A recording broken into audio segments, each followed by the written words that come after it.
शांत हो जाओ देवी पार्वती, तुम्हें तुम्हारा पुत्र अवश्य प्राप्त होगा।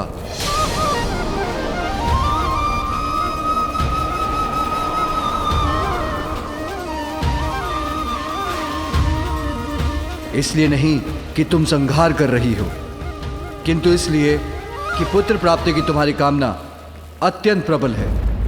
क्योंकि तुमसे पूछे बिना मैंने देवताओं को वरदान दिया था, क्योंकि पुत्र प्राप्ति के लिए तुमने इतना कठोर व्रत कर श्री हरि से सुंदर पुत्र पाने का वरदान प्राप्त किया था। इन सब कारणों से मैं तुम्हें तुम्हारा पुत्र अवश्य दूंगा। ऐसा पुत्र जो असाधारण होगा, दिव्य होगा, सबसे भिन्न और अहंकार रहित होगा। मेरे वचन व्यर्थ नहीं होंगे पार्वती, इसलिए अब शांत हो जाओ महेश्वरी।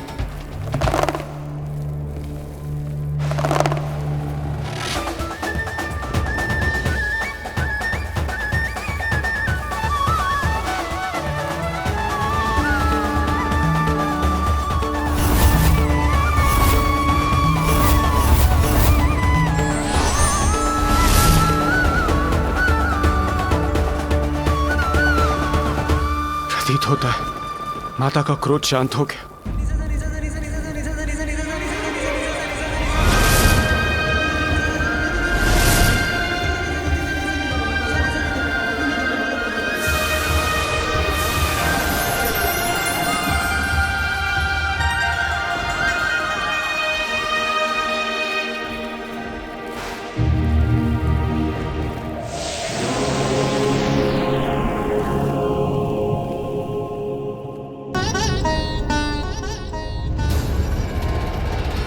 उमा, देवी पार्वती अपने आप को संभालिए।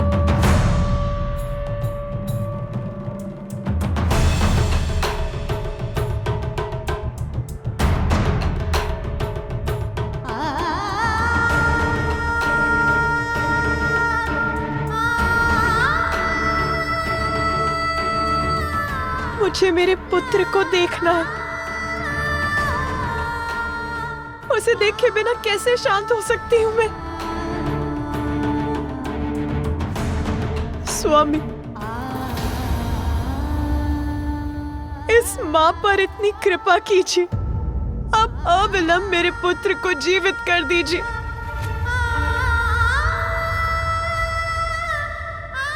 अभी तो मैंने उसका अन्नप्राशन भी नहीं किया। मुझे उस पर अपनी स्नेह वर्षा करनी है, उसे अपने हाथों से खिलाना है, दुलारना है, उस पर अपनी ममता उड़ेलनी है। मैं आपसे विनती करती हूँ प्रभु, आप अपना वचन पूर्ण कीजिए। जीवित कर दीजिए मेरे पुत्र को, जीवित कर दीजिए। देवी, इसमें महादेव का कोई दोष नहीं। ये सब मेरे ही कारण हुआ है।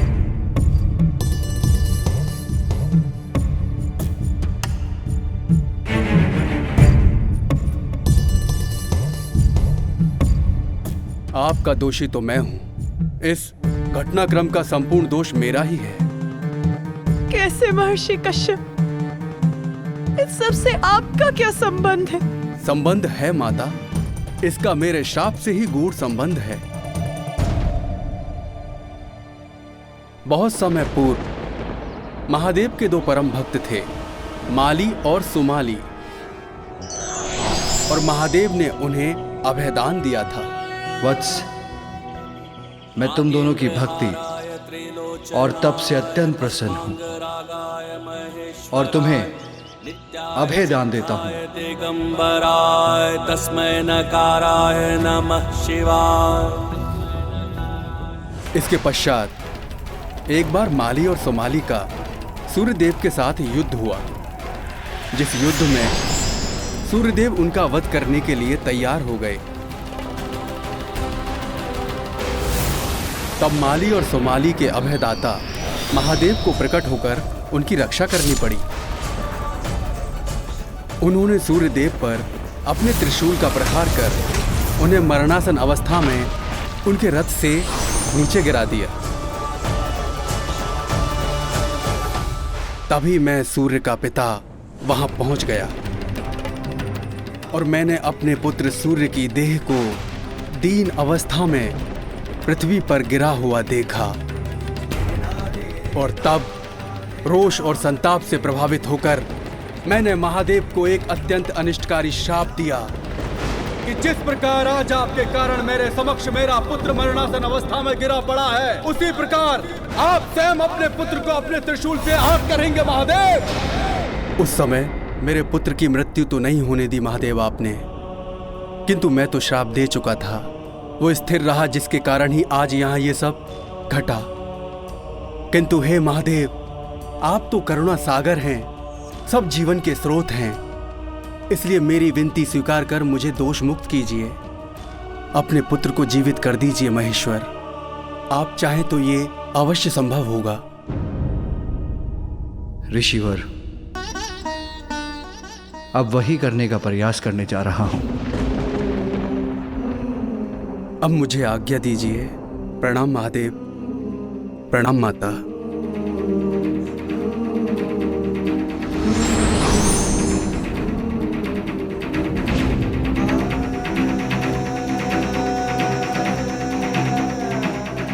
देवगण, मेरे पुत्र इस बालक के पार्थिव शरीर को मानसरोवर के पावन जल से धोकर वहां उस गुफा के भीतर रख दीजिए।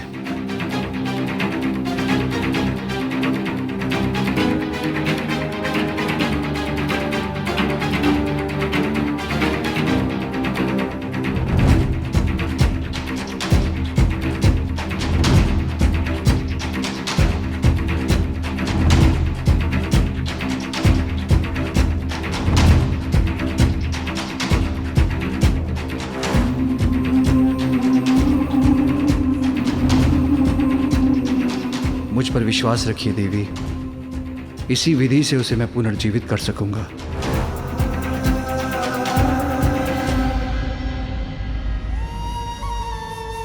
क्या हुआ माँ? आपके मुख पर ये चिंता कैसी? मुझे बताइए माँ, अपनी चिंता का कारण। इस संसार में मैं आपकी सभी चिंताओं को हरने ही तो आया हूँ। माँ का आंचल ही मेरा संपूर्ण संसार है।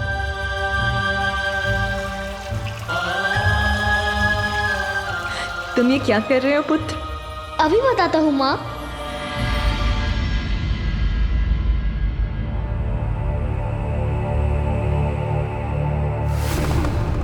नहीं, अब और नहीं सह सकूंगी मैं। मेरे पुत्र को पुनर्जीवित कीजिए नाथ।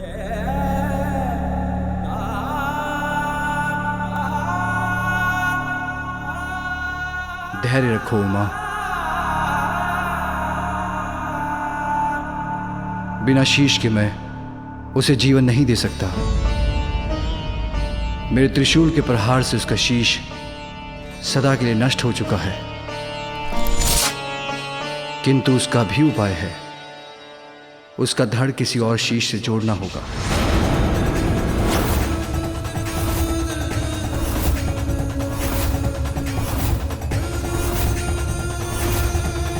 तब मैं अपने पुत्र को पुनर्जीवित कर सकूंगा। क्या किसी और का शीश जोड़ा जाएगा मेरे पुत्र के धड़ पर? किसका शीश होगा वो?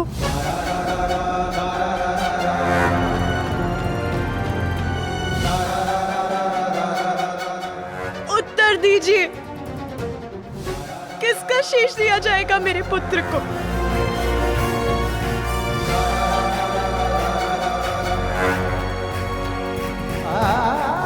मैंने तुम्हें वचन दिया है उमा, मैं तुम्हारे पुत्र को पुनर्जीवित करूंगा। इसीलिए विश्वास रखो, जो होगा उचित ही होगा। किंतु स्वामी, उसे तो किसी और का शीश धारण करना होगा। किसी और का शीश हम कहां से लेकर आएंगे प्रभु? देवतागण, आप सभी उत्तर दिशा की ओर जाएं। उस दिशा में सर्वप्रथम जो भी नवजात शिशु आपको दिखाई दे, जिसका जन्म कुछ समय पूर्व हुआ हो उसका शीश ले आए। वही शीश इस बालक का शीश बनेगा।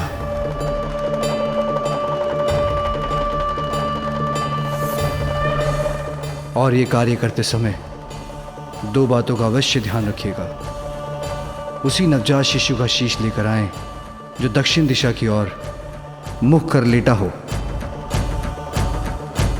और ये कार्य दोपहर की अवधि में पूर्ण हो जाना चाहिए।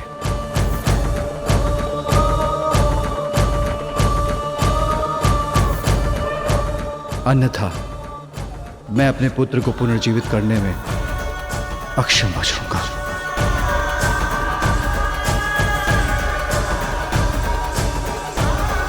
यदि दोपहर के भीतर कोई शीश नहीं मिला तो माता पार्वती का क्रोध पुनः जागृत हो जाएगा। मुझे तो यही चिंता सता रही है, किंतु इसे इनके समक्ष कैसे व्यक्त करूं?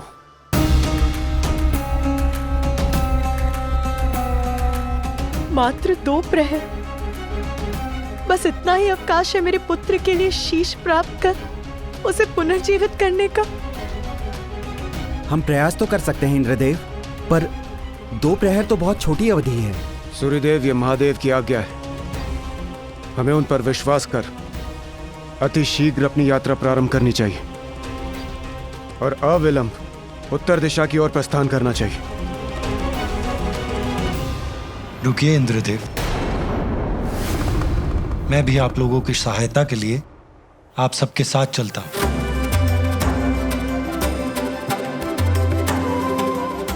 आप निश्चिंत रहिए देवी पार्वती। जिस प्रकार मैंने महादेव को गजासुर के उदर से मुक्त कराने का वचन निभाया था,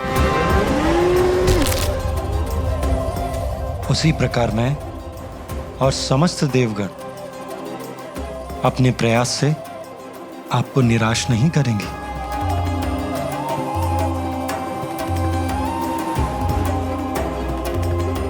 आपके इन वचनों से मुझे आश्वस्त करने के लिए अनेकों धन्यवाद भ्राताश्री।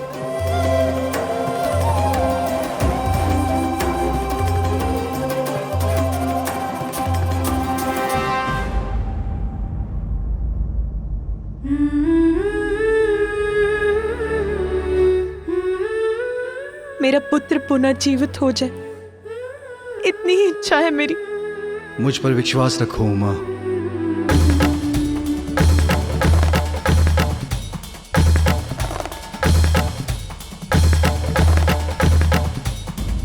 मैं यही हूं पुत्र, तुम्हारे समीप,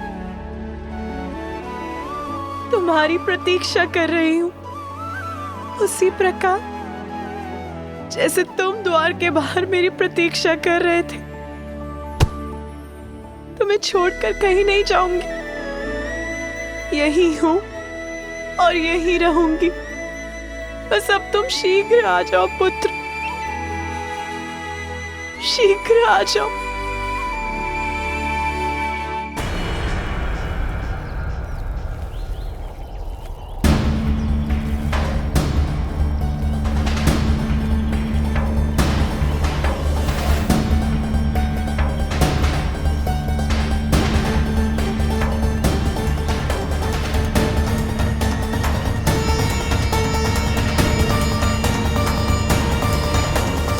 समय अत्यंत तीव्र गति से बीता जा रहा है और हमें अभी तक कोई नवजात शिशु नहीं दिखा।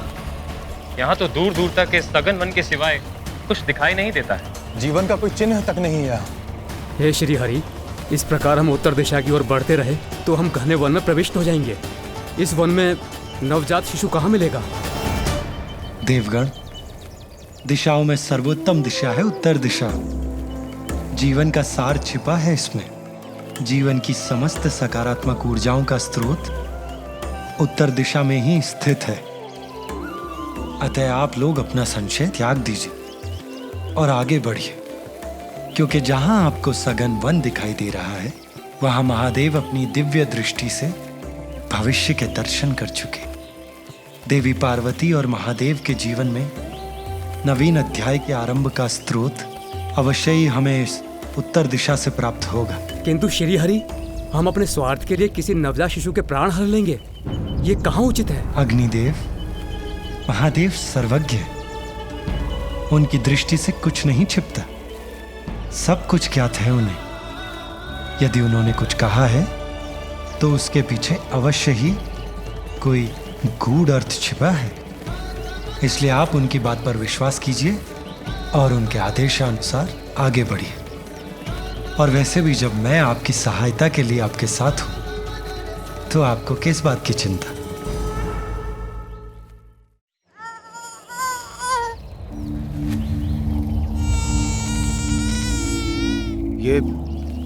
ये शिशु क्रंदन का स्वर उस ओर से आ रहा है। हमें शीघ्र उस ओर चलना चाहिए।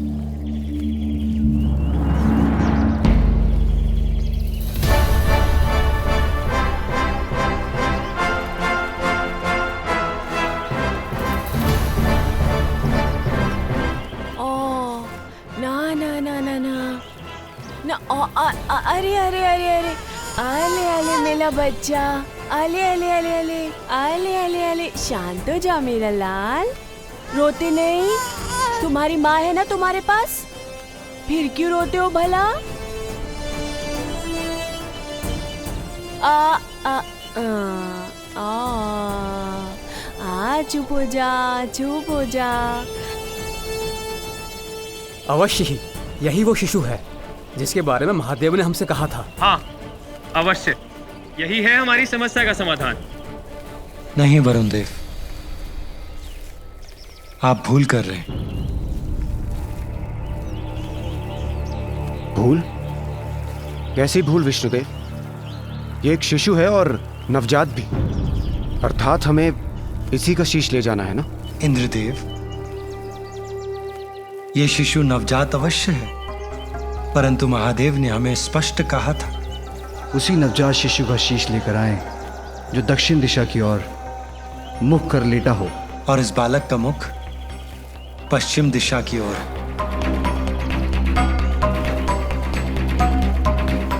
अतः इसका शीश देवी पार्वती के पुत्र के लिए उपयुक्त नहीं है। महादेव ने हमें अवश्य भेजा है, किंतु अपने हृदय में उत्पन्न संशय को मिटा नहीं पा रहा हूं मैं।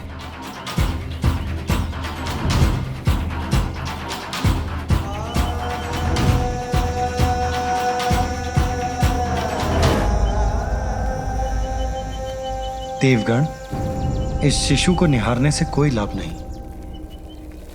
एक प्रहर बीत चुका है, हमें शीघ्रता कर दूसरा शिशु ढूंढना होगा।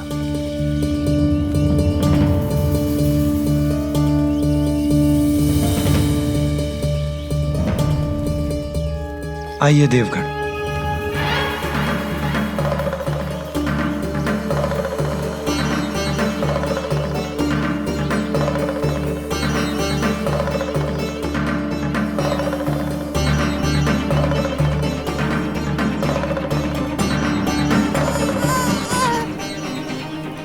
यहाँ कोई है, अवश्य है। संभव है यही वो शिशु है जिसका शीश हम ढूंढ रहे हैं।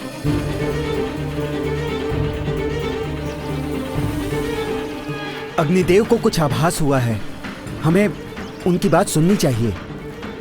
इस ओर आइए प्रभु।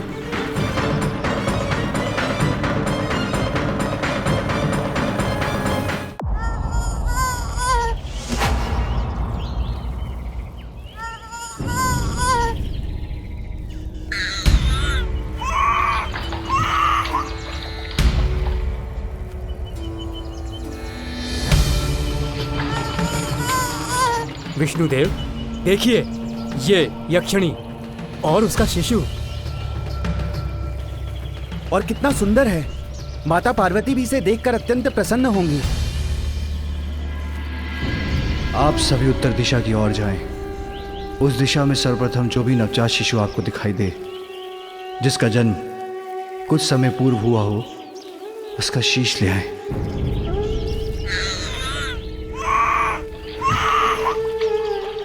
आप लोग पुनः भूल कर रहे हैं देवगण। महादेव ने स्पष्ट कहा था कि हमें किसी नवजात शिशु का शीश ढूंढना है, किंतु यह यक्ष शिशु नवजात नहीं है। इसकी आयु 1 वर्ष के समीप है।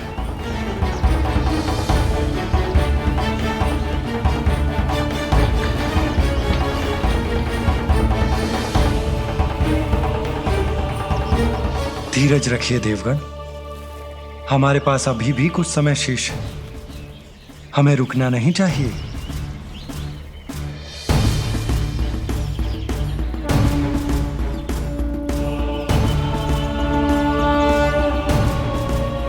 आइए देवगण, आगे बढ़ते हैं।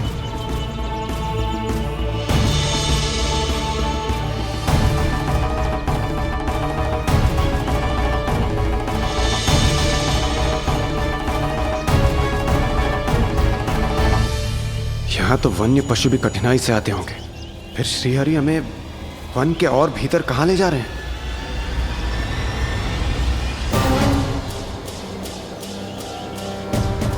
प्रभु श्रीहरि के साथ होते हुए भी मन में शंका उत्पन्न हो रही है। क्या हम किसी शिशु का शीश ढूंढ भी सकेंगे? यहाँ कहाँ मिलेगा कोई शिशु हमें?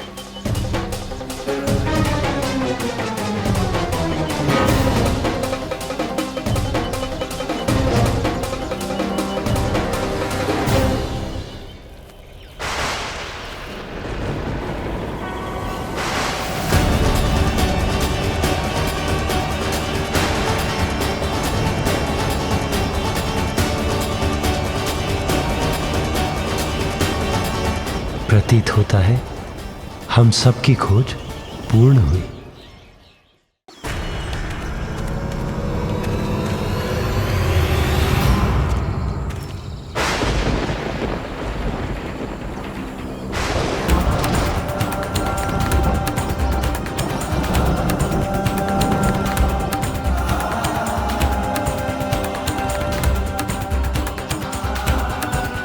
विष्णुदेव, ये गज? मात्र गज नहीं देवराजेंद्र, एक नवजात गज। प्रभु, ये क्या कह रहे हैं आप? इस गज शिशु का शीश ही माता पार्वती के पुत्र का शीश होगा? ये कैसे संभव है प्रभु? स्मरण कीजिए देवगण, महादेव ने ये तो नहीं कहा था कि हमें मानव शिशु का शीश ले जाना ही अनिवार्य है। महादेव के कथन के अनुसार सर्वप्रथम जो भी नवजात शिशु दक्षिण दिशा की ओर मुख करके लेटा अथवा बैठा हो, उस शिशु का शीश लेकर जाना है हमें। और ये गज शिशु नवजात भी है और इसका मुख दक्षिण दिशा की ओर भी।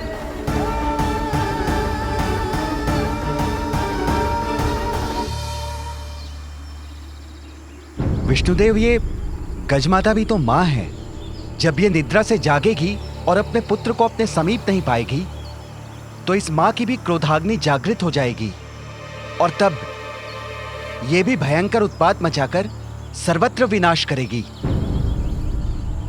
नहीं सूर्यदेव, शिशु के जन्म पर माता उस पर अपना वात्सल्य उड़ेलती है,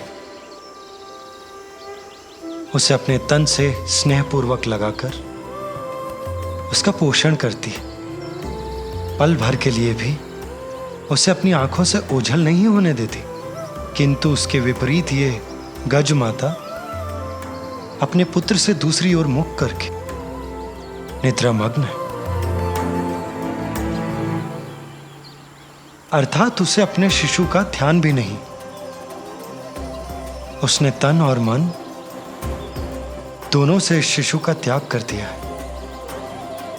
और ये नवजात शिशु अपनी माता के समीप होकर भी इस संसार में सर्वथा एकाकी है। इसे एक मां की आवश्यकता है।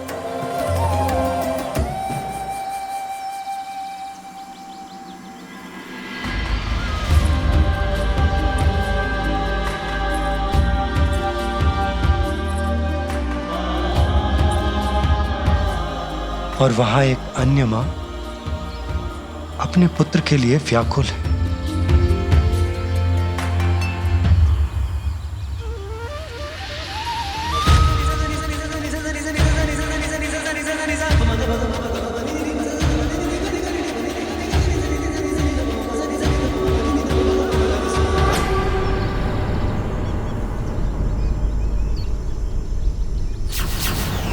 इसके प्राणांत के बाद ये गज शावक मेरे धाम में स्थान पाएगा।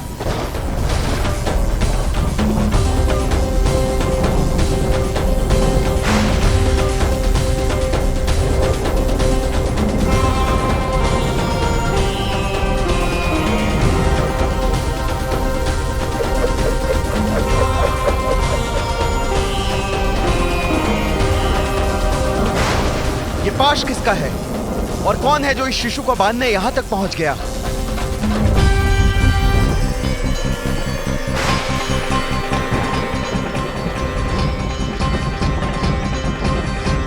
विष्णुदेव, देवराज और सभी देवगणों को मेरा प्रणाम।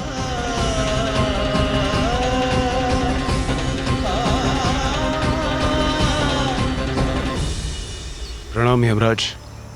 किंतु आप और यहां, आपके यहां आने का क्या प्रयोजन है? देवराज, मैं यहां अपना कर्तव्य निभाने, इस गज शिशु को मृत्यु प्रदान करने आया हूं। किंतु यमराज, महादेव ने तो हमें आदेश दिया है कि दक्षिण की ओर जिस नवजात शिशु का मुख हो उसका शीश हम उनके पास पहुंचा दें, जिसके अनुसार ये गज शिशु उनके लिए सर्वथा उपयुक्त होगा। यही तो महादेव की लीला है। इस गज शिशु को मात्र 1 दिवस की अल्पायु प्राप्त है। यमराज इसे मृत्यु देकर और हम इसका शीश लेने एक साथ यहां पहुंचे। अर्थात महादेव की यह इच्छा नहीं है कि हम किसी शिशु की आयु छीनकर उनके पुत्र को शीश प्रदान करें। जब इस गज शिशु की मृत्यु होने ही वाली है तो हमारे द्वारा इसका शीश ले जाने में कुछ भी अनुचित कहां है। इसे ही कहते हैं परमात्मा का न्याय।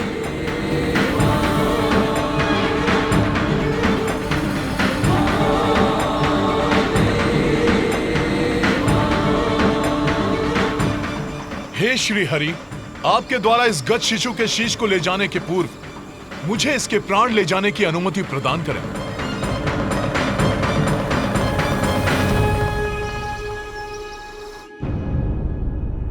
कितना समय बीत गया और मेरा पुत्र अभी भी निष्प्राण है। स्वामी,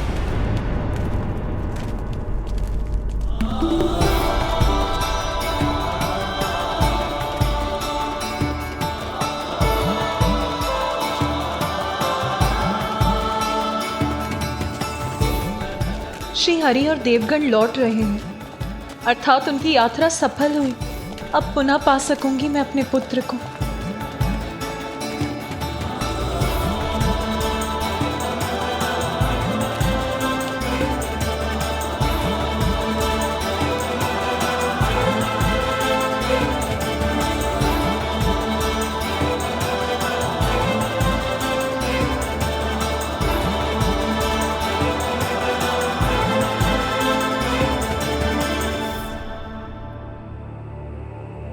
किंतु वो शीश कहाँ है जो श्री हरि और देवगण अपने साथ लाए हैं? अब तो वही शीश मेरे पुत्र का शीश होगा। आपके आदेशानुसार हम ले आए एक शीश।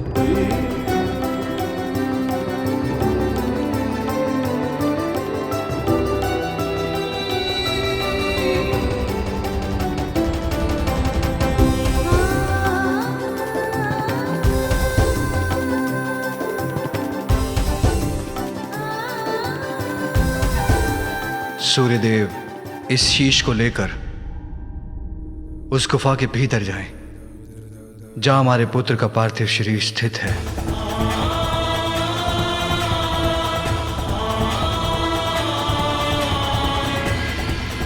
जो आज्ञा प्रभु।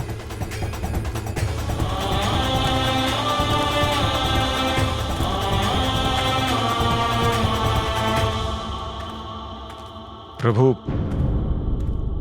मुझे अभी भी एक शंका है। हम नवजात शिशु का शीश तो ले ही आए, किंतु उसे आपके और माता पार्वती के पुत्र के धड़ से कौन जोड़ेगा प्रभु? इंद्रदेव, देवराज होने के नाते इस प्रश्न का उत्तर तो आपको भी ज्ञात होना चाहिए। ये कार्य अश्विनी कुमार करेंगे देवराज। आपको तो ज्ञात ही है, वो अत्यंत निपुण शल्य चिकित्सक हैं। क्यों, उचित कह रहा हूं ना मैं? जी प्रभु। देवराज इंद्र को तो अवश्य ज्ञात होगा जब अश्विनी कुमारों ने ऋषि दधंग का शीश उनके धड़ से विलग करके उसे पुनः उनकी देह से जोड़ दिया था। ऋषि दधंग को ब्रह्म विद्या का गूढ़ ज्ञान प्राप्त था। ये वो वैदिक विद्या है जिससे देवता देवत्व के चरम तक पहुंच सकते हैं। देवराज इंद्र ने उनसे यही विद्या सीखने का प्रयास किया। मैं देवराज इंद्र हूँ और मैं यहाँ आपसे ब्रह्म विद्या सीखने आया हूँ, इसलिए ये विद्या मुझे सिखाने की कृपा करें। देवराज, ये विद्या तो केवल उन्हें ही सिखाई जा सकती है जो किसी भी अवस्था में इसका कोई दुरुपयोग ना करे। आप देवराज अवश्य हैं, किंतु मुझे यह विश्वास नहीं है कि यह विद्या आपको सिखाना संसार के हित में होगा। ऋषिवर, आपने देवराज इंद्र को यह विद्या सिखाने से मना किया। अगर यह विद्या मुझे प्राप्त नहीं हो सकती तो किसी और को भी नहीं दी जा सकती। ज्ञात रहे, यदि आपने अपने इस मुख से अपनी यह विद्या किसी और को सिखाई तो उसका भीषण परिणाम झेलने के लिए तैयार हो जाइए। मैं आपके शीश को आपके देह से विलग कर दूंगा। किंतु ऋषि दधंग ने इस विद्या को देवराज को देने से मना कर दिया। किंतु उसके कुछ समय पश्चात ही अश्विनी कुमार ऋषि दधंग से ब्रह्म विद्या सीखने के लिए पहुंचे। ऋषिवर, प्रणाम ऋषिवर। ऋषिवर, हम अश्विनी कुमार आपसे ब्रह्म विद्या सीखने के लिए आए हैं। इस विद्या का ज्ञान हमें हमारे कार्य में और कुशल बना देगा।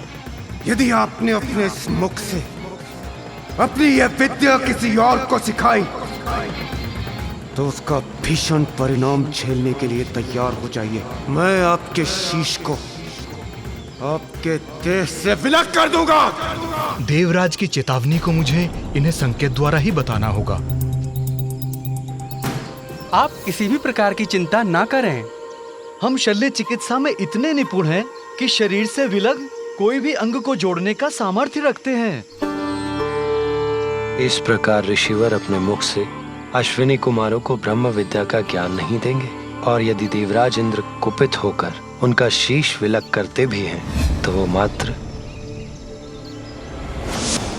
किंतु देवराज इंद्र को इसकी सूचना प्राप्त हो गई और वो इससे अत्यंत कुपित हो उठे कि उनकी चेतावनी के बाद भी ऋषि दधंग ने अश्विनी कुमारों को ब्रह्म विद्या सिखाने का साहस किया। ऋषि दधंग, ऋषि दधंग।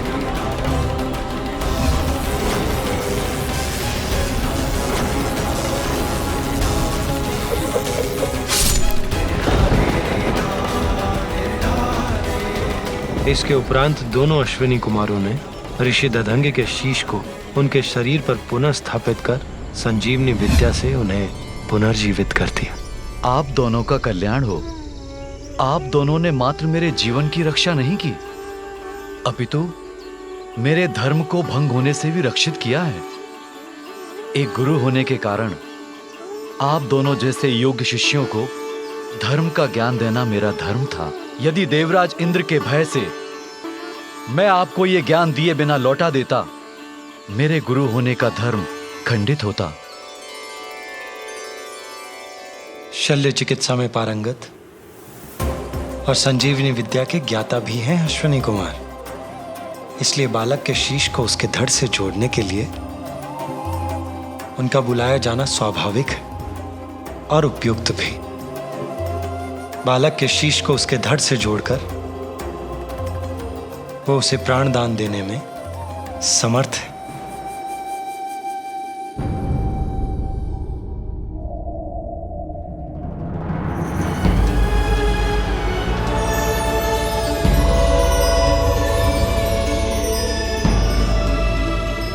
प्रणाम त्रिदेव।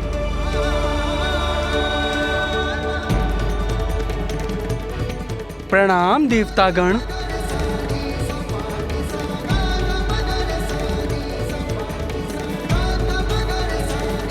अश्विनी कुमार, मेरे कहने पर विष्णुदेव, इंद्रदेव एवं अन्य देव एक नवजात शिशु का शीश लेकर आए हैं। आप औषधियों के देवता हैं, इसीलिए आप ही मेरे पुत्र के तन से इस शीश को जोड़ने में सक्षम हैं। ये हमारा सौभाग्य होगा महादेव।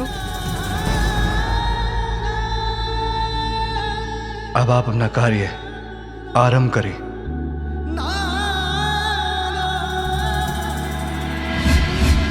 देवगण,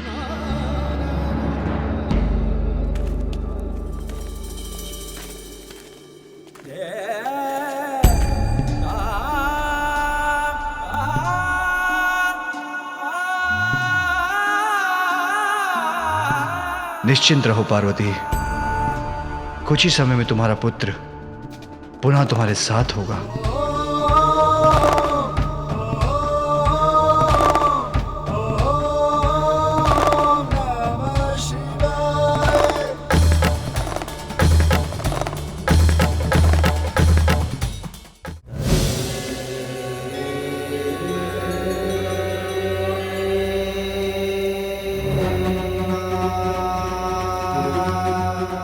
महादेव, हम शीश को तो बालक के शरीर से जोड़ देंगे, किंतु इनकी मृत्यु आपके त्रिशूल के प्रहार से हुई थी, इसलिए हम इन्हें जीवन प्रदान नहीं कर सकेंगे।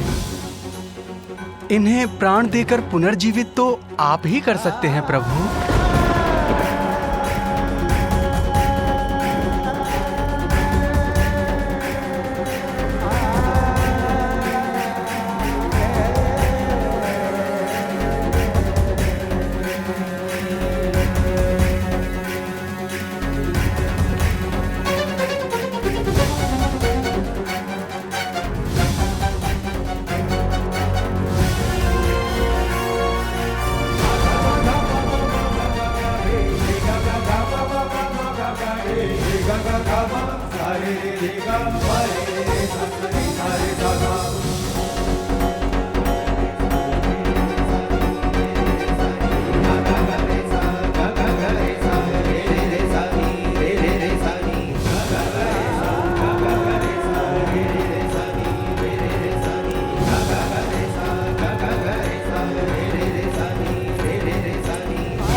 हमने अपना कार्य कर दिया प्रभु।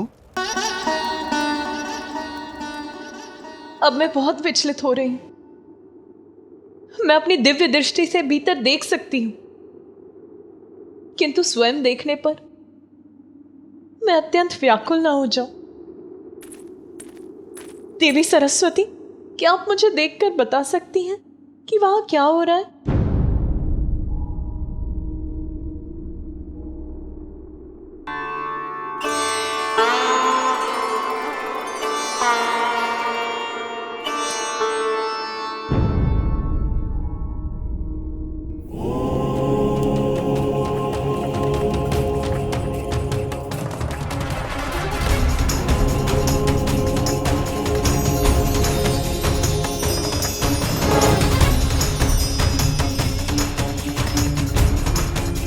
देवी पार्वती, महादेव आपके पुत्र को प्राण दे रहे हैं। उनके पांव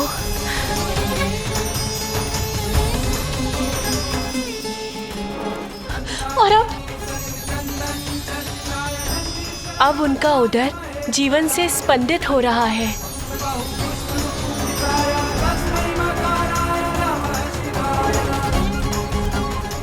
और अब क्या हो रहा है वहाँ? अब उनके हाथ और उनकी भुजाएं, उसमें भी जीवन का संचार हो रहा है। और बताइए ना, अब क्या हो रहा है वहाँ? और अब उनकी ग्रीवा क्रियाशील हो रही है।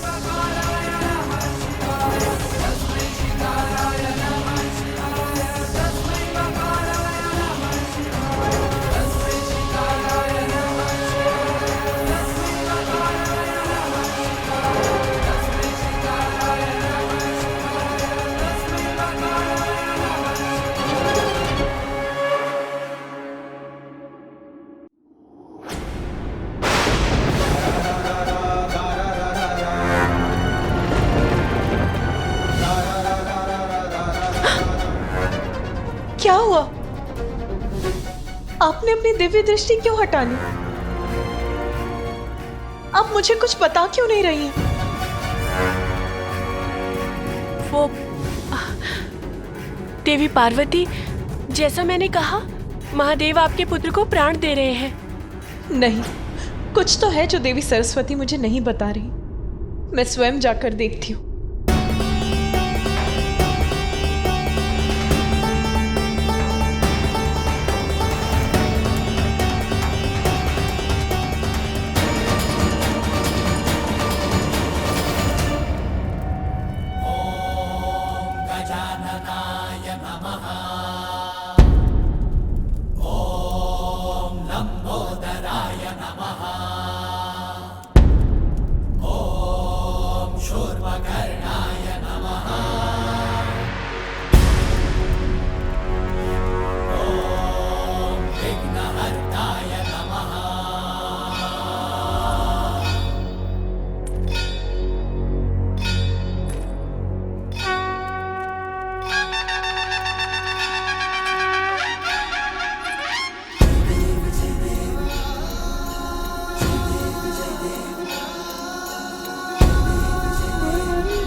हमें आज्ञा दीजिए प्रभु।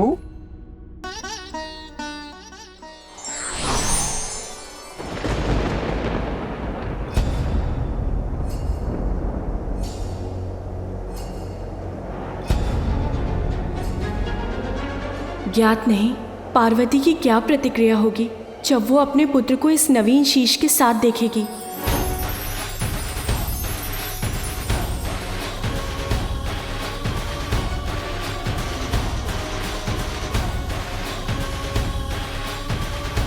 पार्वती नंदन के पुनः जीवन ने अंततः हम देवताओं को माता के कोप से रक्षित कर दिया। मेरे पुत्र को इस बार मैं स्वयं से दूर नहीं जाने दूंगी। स्वामी, स्वामी,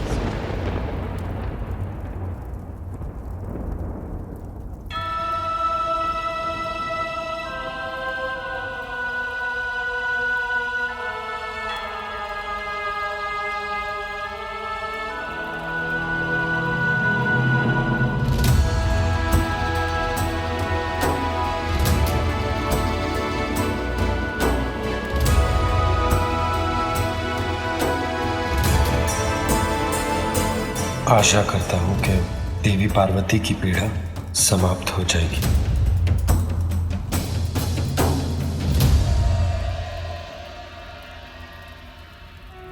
माँ, ओम नमस्ते गणपते त्वमेव प्रत्यक्षं तत्त्वमसि त्वमेव केवलं कर्तासि त्वमेव केवलं धर्तासि त्वमेव केवलं हर्तासि त्वमेव सर्वं खल्विन्दं ब्रह्मासि।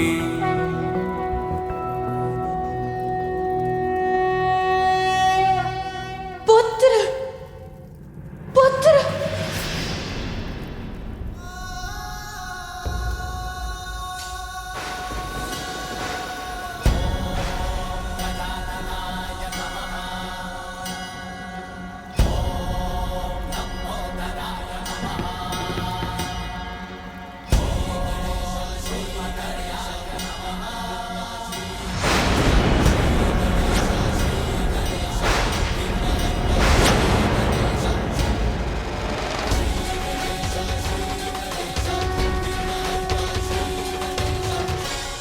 कौन है ये बालक? माँ माँ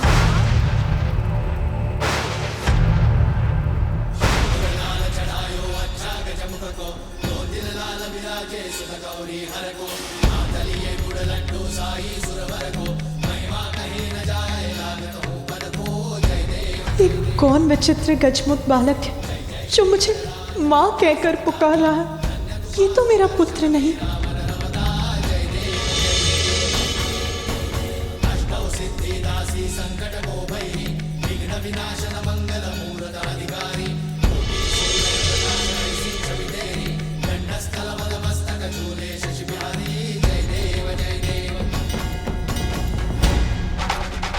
मेरे पुत्र का सुंदर मुखड़ा तो मेरे हृदय में बसा है, जिसे मैंने ही अपनी कल्पना से बनाया था।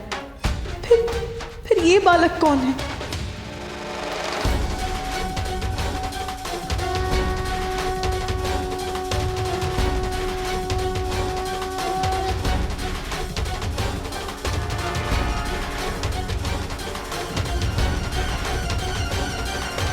माँ जिसकी आशंका थी वही हुआ। माता अपने पुत्र को इस रूप में स्वीकार नहीं कर पा रही हैं।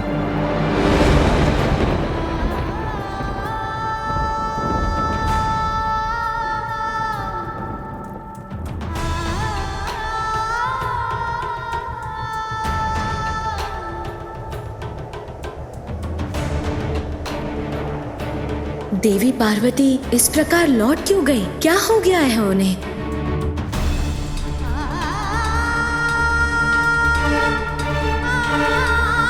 माँ, मैं आपकी सेवा करने, आपको सुख देने आया हूँ।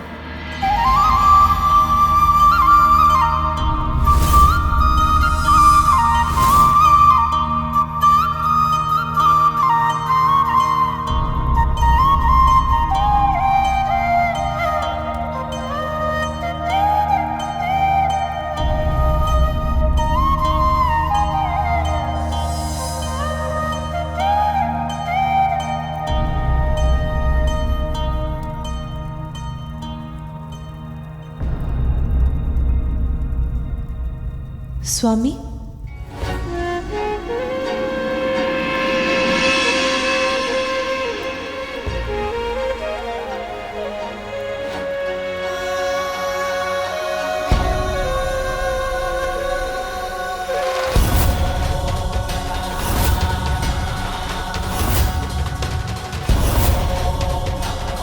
गजमुख, पार्वती पुत्र का नवीन शीश तो गजमुख है।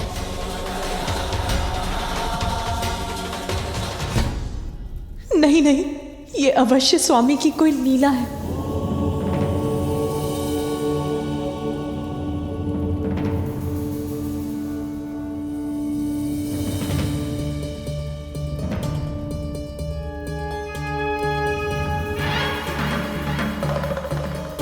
देवी पार्वती अपने पुत्र की पुरानी छवि के मोहवश अपने ही पुत्र को इस नवीन रूप में स्वीकार नहीं कर पा रही है, किंतु अपनी मां के मुंह फेर लेने से इसके कोमल हृदय को आहत होने से बचाना होगा। पुत्र, तुम कुशल तो हो ना?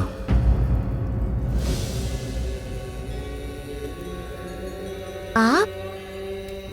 अब तुम्हारी उद्दंडता की अति हो चुकी है। मैंने तो तभी कह दिया था कि मैं किसी भी अवस्था में आपको इस रेखा के आगे नहीं जाने दूंगा। आपको तो मैंने भीतर जाने से रोकने के लिए आपसे युद्ध किया था ना?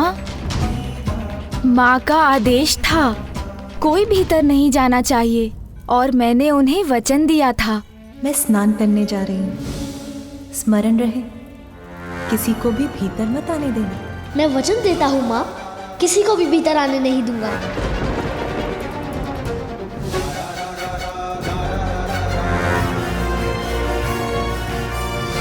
मैंने अपना वचन निभाया माँ। मैंने इन सभी को बहुत समझाया, किंतु ये तो अपने हठ पर अड़े थे। मैंने जो रेखा खींची थी उसे पार कर भीतर जाने के इन्होंने अनेकों प्रयास किए, किंतु मैंने किसी को भी भीतर जाने नहीं दिया।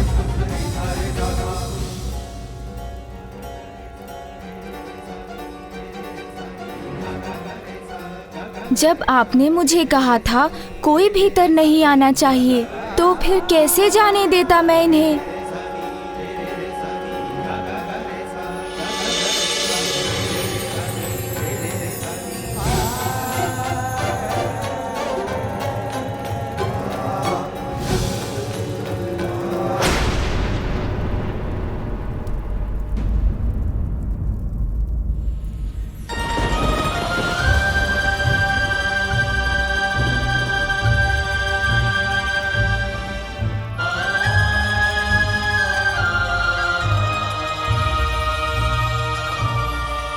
कैसे मान लूं कि यही बालक मेरा वो पुत्र जिसे मैं स्नान के पूर्व बाहर छोड़कर गई थी।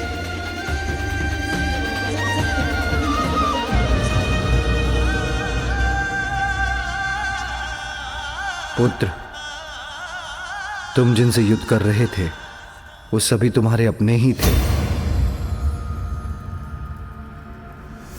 किंतु अहंकारवश तुम किसी को पहचान ही नहीं सके। मुझे देखकर मेरा उपहास कर रहे थे, किंतु तुम मेरा वास्तविक परिचय नहीं पा सके, नहीं देख सके।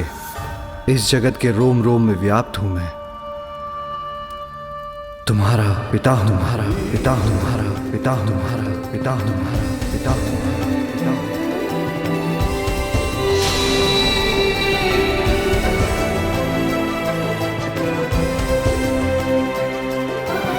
मेरे पिता? आप हैं मेरे पिता? पिता, संपूर्ण जगत मुझे जगत पिता कहकर पुकारता है, किंतु इस बालक के मुख से पिता पुकारा जाना तो मेरे लिए भी कितना सुखदायी है।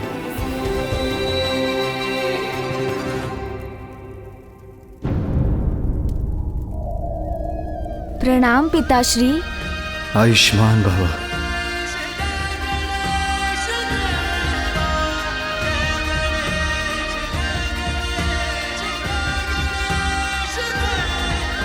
उठो पुत्र।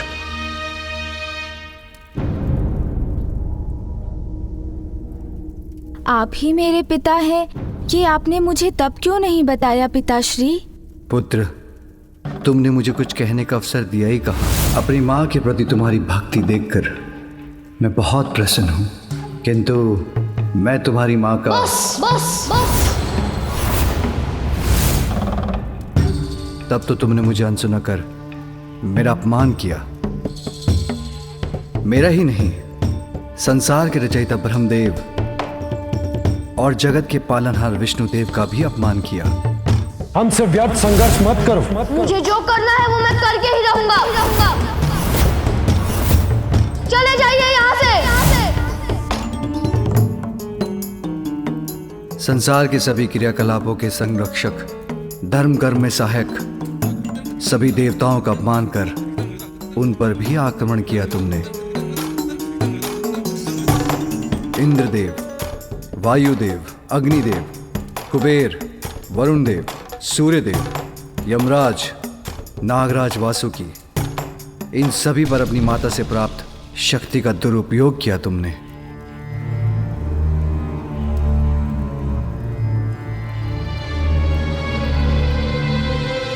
तुम्हारे अहंकार के कारण।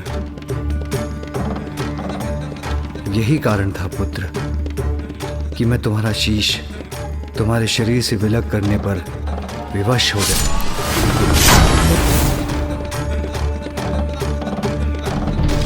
और अब तुम्हें एक नवीन शीश प्राप्त हुआ है। नवीन शीश अर्थात मेरे अहंकार के कारण मैंने सभी को कठिनाई में डाल दिया और पिताश्री को मुझे एक नवीन शीश देना पड़ा।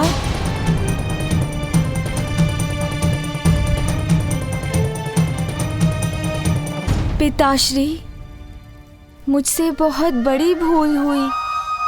मुझे ऐसी उद्दंडता नहीं करनी चाहिए थी। उसके लिए मैं आप सभी से क्षमा मांगता हूँ। और पिताश्री, अहंकारवश आपका अपमान करने के लिए आपसे भी क्षमा याचना करता हूँ।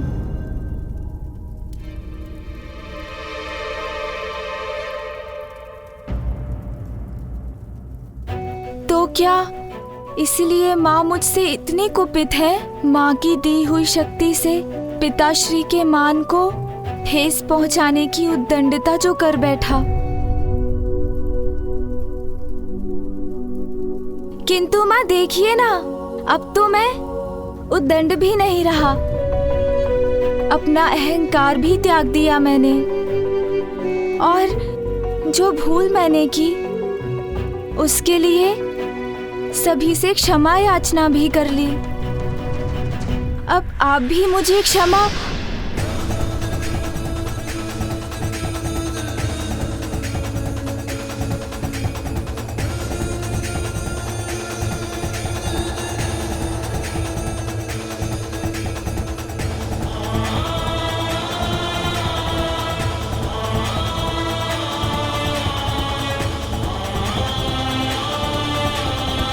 माँ ने मुझसे अपना मुख क्यों फेर लिया?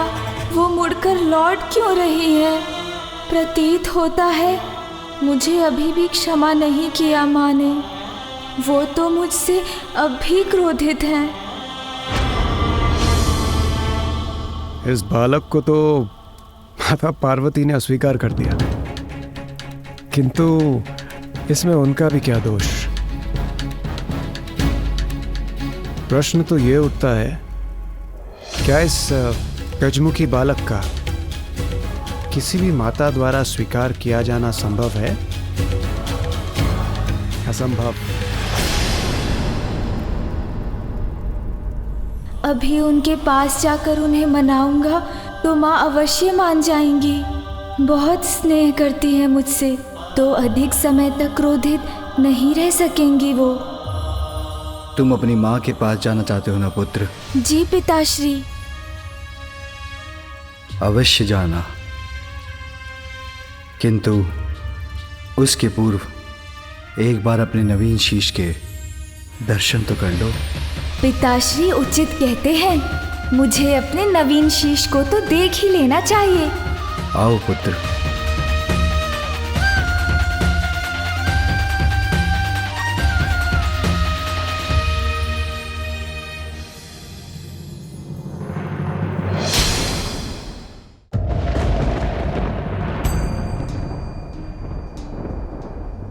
इस सरोवर के जल में अपना प्रतिबिंब देख लो। आगे बढ़ो।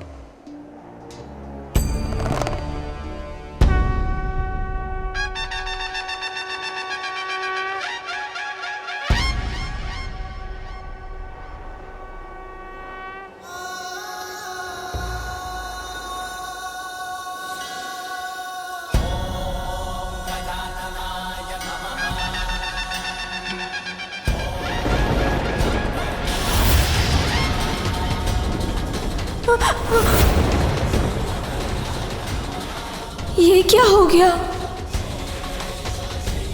नहीं नहीं, ये कैसा शीश है? ये मेरा शीश नहीं हो सकता। आपका पुत्र तो मेरी कल्पना से भी अधिक सुंदर है। कितनी मनमोहक मुस्कान है, जैसे चारों दिशाओं को प्रकाशित कर रही हो।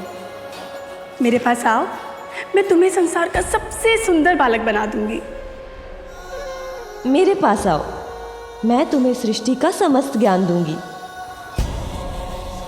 ऐसा शीश कैसे हो सकता है मेरा?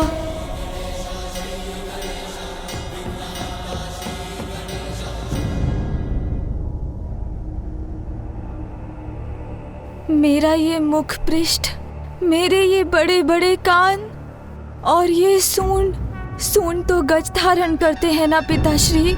मेरा ये सुंदर शीश गज के शीश में कैसे परिवर्तित हो गया पिताश्री? पुत्र, मेरा त्रिशूल अहंकार का नाश करने में कोई भेद नहीं करता। तुम्हारे मस्तिष्क पर अहंकार हावी हो गया था। वस्त्र के स्थान पर पशु चर्म से अपना तन ढकते हैं। रहने के लिए कोई घर नहीं, नाम पूछो तो कहते हैं सभी नाम मेरे हैं। अब ऐसी बात करने वाले को बहरूपिया नहीं तो और क्या कहूँ, और क्या कहूँ, और क्या कहूँ, और क्या कहूँ। जिसे नष्ट करने के लिए मेरे त्रिशूल ने तुम्हारे शीश को तुम्हारे तन से विलग कर दिया,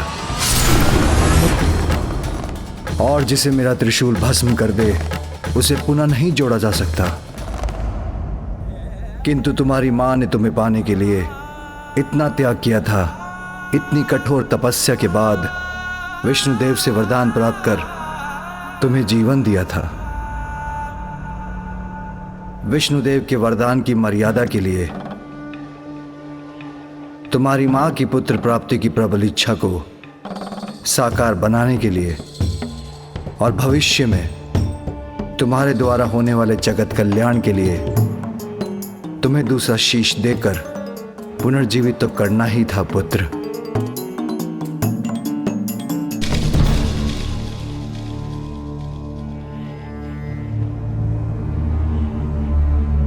किंतु उसके लिए हमें गज शिशु का ही शीश प्राप्त हुआ।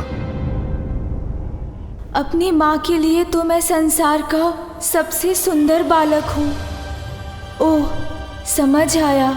मेरे इस नवीन रूप के कारण ही मुझसे दूर हो रही है माता। पिताश्री, माँ को तो मेरा वो पिछला रूप ही प्रिय है। अब मैं उनका सुंदर पुत्र नहीं रहा, इसीलिए वो मुझसे बात किए बिना, मेरा अभिवादन भी स्वीकार किए बिना, मुझे देखे बिना, कुछ कहे बिना ही लौट गई। नहीं पुत्र, माता के हृदय में संतान के प्रति आघात स्नेह रहता है पुत्र। तुम्हारी माता भी अपने पुत्र से अपार प्रेम करती है, और तुम्हारे शीश में परिवर्तन होने के बाद भी तुम उनके वही पुत्र हो। विश्वास रखो, समय के साथ वो तुमसे पूर्व की अपेक्षा कहीं अधिक स्नेह करेंगी।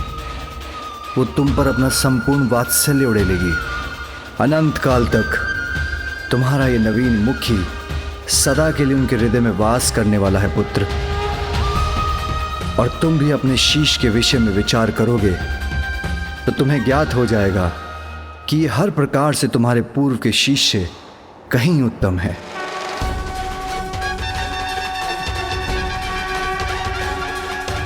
उचित है पिताश्री, मैं अवश्य विचार करूंगा। मुझे आशीष दीजिए।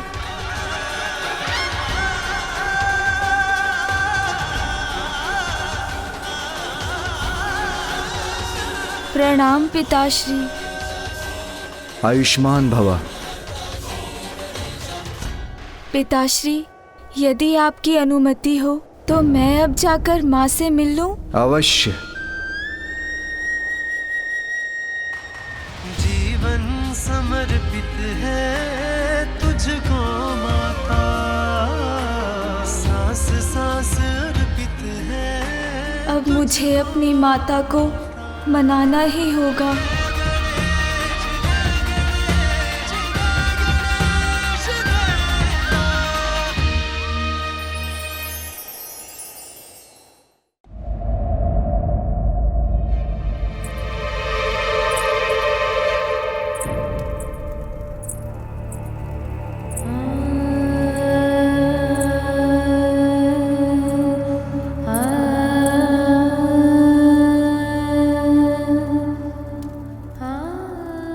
क्या हो रहा है मुझे? ये बालक मेरा ही तो पुत्र है, तो इसे स्वीकार क्यों नहीं कर पा रही हूं मैं?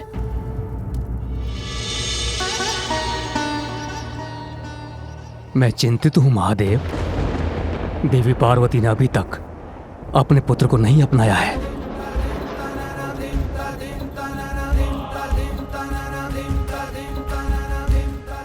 अतीत की छाया जब तक किसी के मन मस्तिष्क पर छाई रहती है उसे कष्ट ही देती है, जिसका एकमात्र समाधान व्यक्ति का शीघ्र अतिशीघ्र उस अतीत से उबरकर वर्तमान को स्वीकार करना। अपने अतीत के प्रति देवी पार्वती का मोह भी अवश्य टूटेगा।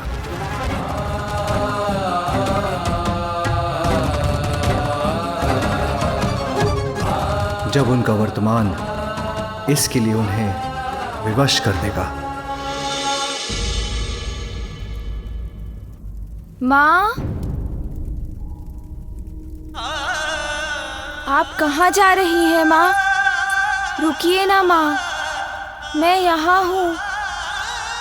इधर देखिए माँ, आपने ही अपनी कल्पना से मुझे बनाया है माँ। कल्पना में माता के छवि है एक प्यारी, रचने लगी उंगलियां छवि चित्र मनोहारी।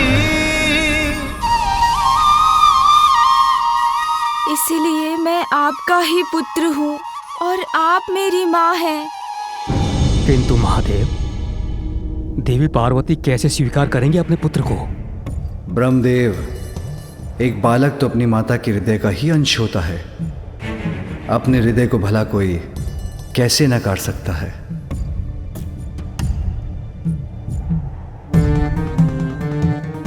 अभी अतीत के प्रभाव से भ्रमित हैं देवी पार्वती, किंतु एक बार ये भ्रम के मेघ छटेंगे तो उन्हें वर्तमान स्पष्ट रूप से दिखाई देगा।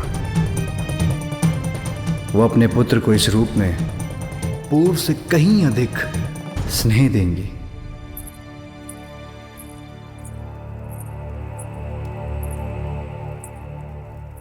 माँ, मैं इधर हूँ।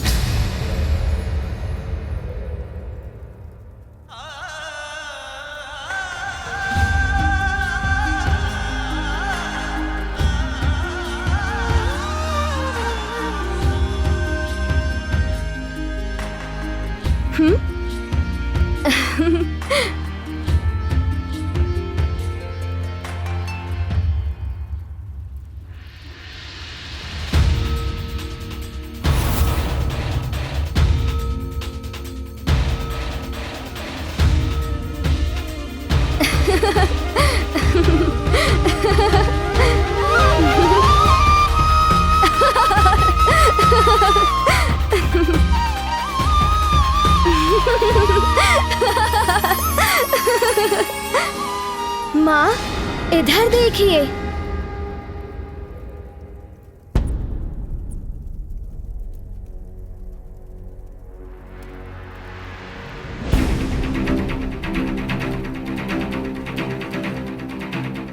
माँ, मैं तुम्हें नहीं पहचानती। तुम मेरे पुत्र नहीं।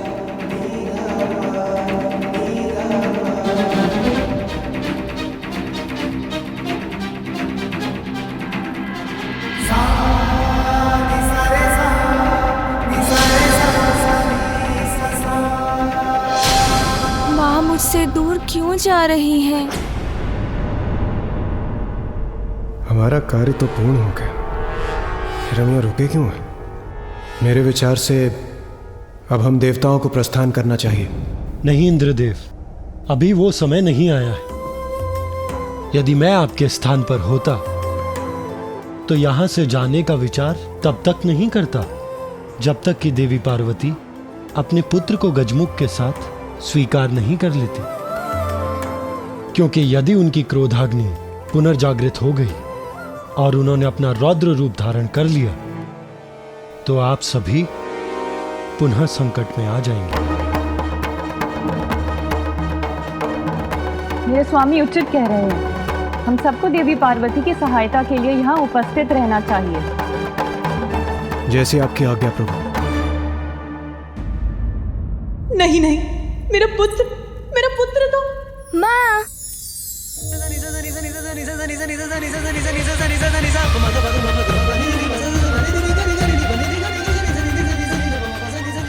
आइए ना, आइए ना माँ, शीघ्र आइए ना माँ, मैं ही हूँ आपका पुत्र। माँ, कहाँ जा रही है माँ? रुकिए ना माँ, मैं यहाँ हूँ, इधर देखिए माँ।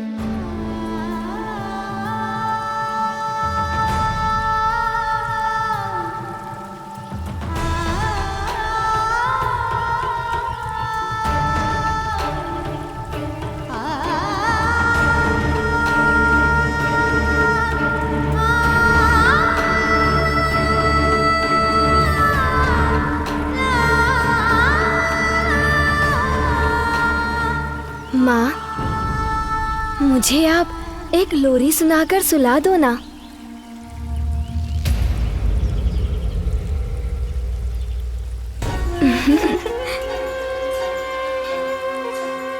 माँ, मुझे स्मरण है, आपने मुझे लोरी सुनाकर सुलाया था।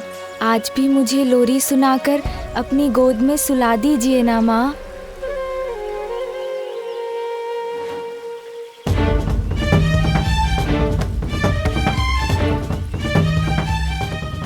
नहीं नहीं, मेरा पुत्र तो। माँ,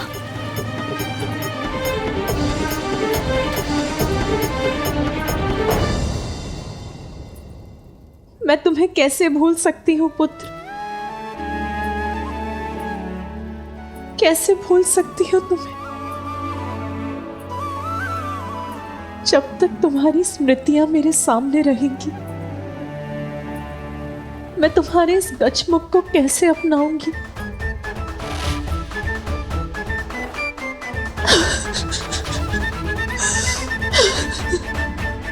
मेरे अनुसार नेत्र पिता के हैं, किंतु इनकी सौम्य और मन भावन मुस्कान आपकी है देवी पार्वती। कितनी मनमोहक मुस्कान है, जैसे चारों दिशाओं को प्रकाशित कर रही हो। आओ पुत्र, यहाँ आओ, मैं तुम्हारा जीवन धन धान्य से संपन्न कर दूंगी। इतनी प्रशंसा मत कीजिए इनकी। इतनी प्रशंसा से कहीं किसी की कुदृष्टि ना लग जाए। पुत्र,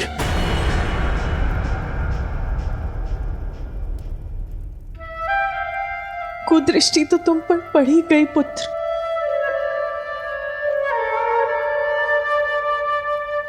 माँ,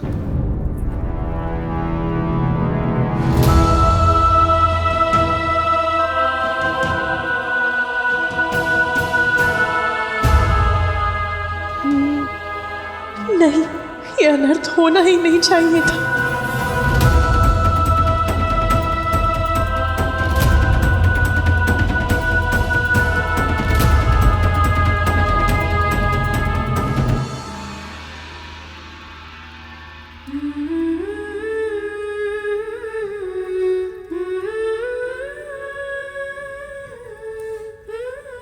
मैं मन से प्रयास कर भी रही हूं,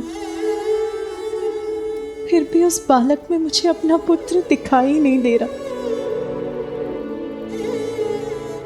उसके प्रति मेरा स्नेह, मेरा वात्सल्य उमड़ ही नहीं रहा। मेरे पुत्र के साथ मेरी स्मृतियां रह रहकर उमड़ आती हैं, उसका स्मरण कराकर मेरे हृदय को दुखी करती है।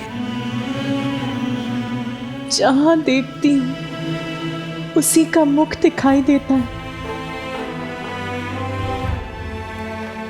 मैं जहां जाती हूं उसी का स्वर सुनाई देता है। मेरा पुत्र जो मेरे मुख पर मुस्कुराहट बिखेर गया, जो मेरे लिए मोती लेकर आया, बच्चों,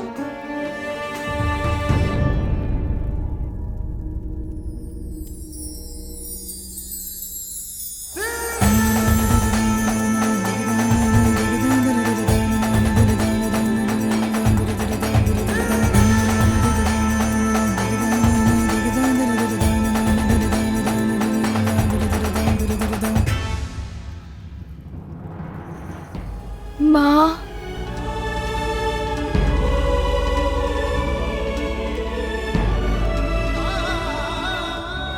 मेरा पुत्र जो मेरे लिए ये बेर तोड़कर लाया था, अब कौन हंसाएगा मुझे? माँ, कौन बेर तोड़कर लाएगा मेरे लिए?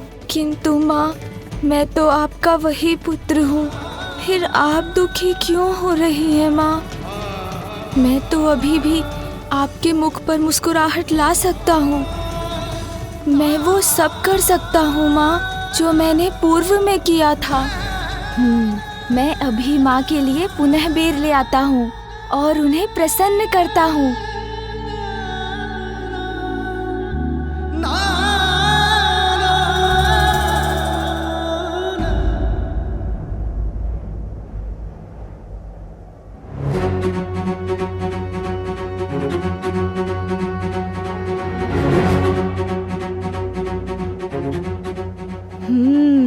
यहीं से तोड़कर वो बेर मैं ले गया था। ये बेर तो मैं तोड़ कर ही रहूंगा। माँ पुनः प्रसन्न हो जाएंगी।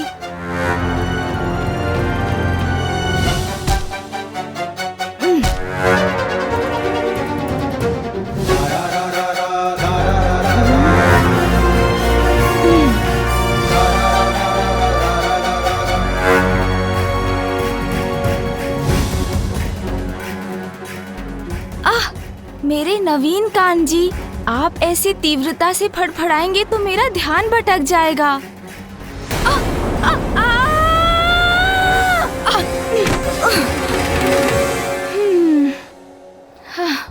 देखा ना कान जी, कैसे धड़ से गिर गए हम। किंतु कुछ भी हो जाए, असफल नहीं होऊंगा। माँ को मनाने के लिए बेर तो अवश्य तोड़कर ले जाऊंगा।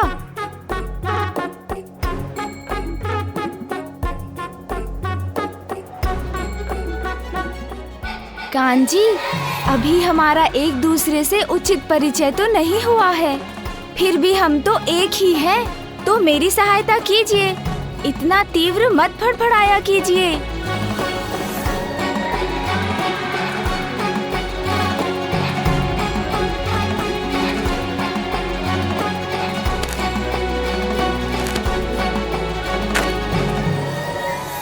पार्वती का दुख कैसे बांटूं, कुछ समझ में ही नहीं आ रहा है। जो दुख का पहाड़ पार्वती पर टूटा है, उसे संभालने के लिए हमें तभी उसके साथ रहना चाहिए था। सच कह रही हो विजया। उस बालक को देखकर अपने अशांत मन को शांत करने के लिए हम तो इतनी दूर निकल आई हैं, परंतु हमें अविलंब ही पार्वती के पास पहुंचना होगा।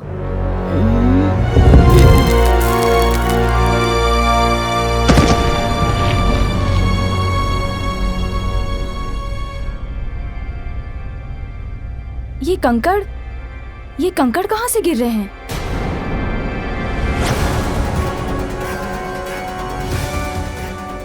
अरे बालक, वहाँ कहाँ चढ़ रहे हो? क्या करने का प्रयास कर रहे हो तुम? अरे बालक नीचे आओ, चोट लग जाएगी।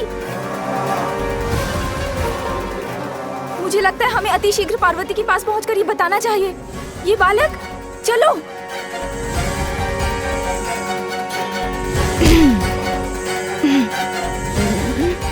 वहाँ तक तो मैं पहुँच कर ही रहूंगा। बेर तोड़कर ले जाऊंगा तो माँ पुनः मुझसे प्रसन्न हो जाएंगी।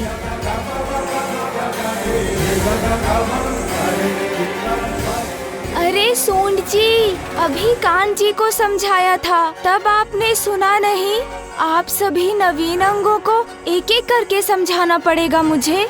इतना महत्वपूर्ण कार्य है, उसमें मुझे रोकिए मत, सहायता कीजिए मेरी।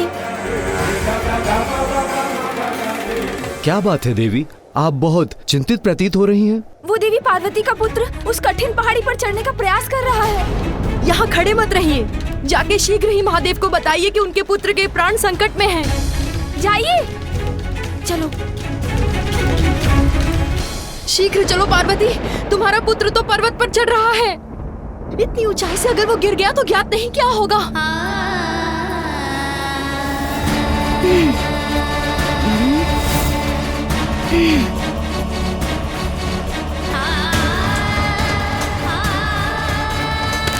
बस अब तो मैं वहां पहुंचने ही वाला हूँ।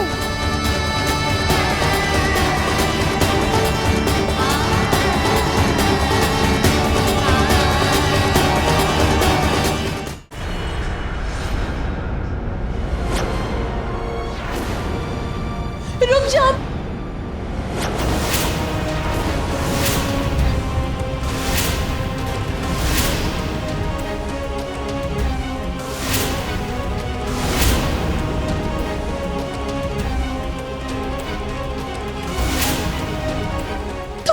क्या कर रहे हो? नीचे उतरो।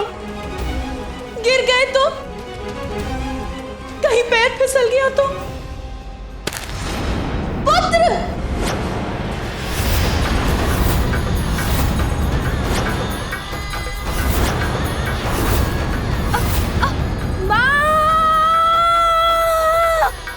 मैं माँ के लिए बेर नहीं तोड़ सका। माँ!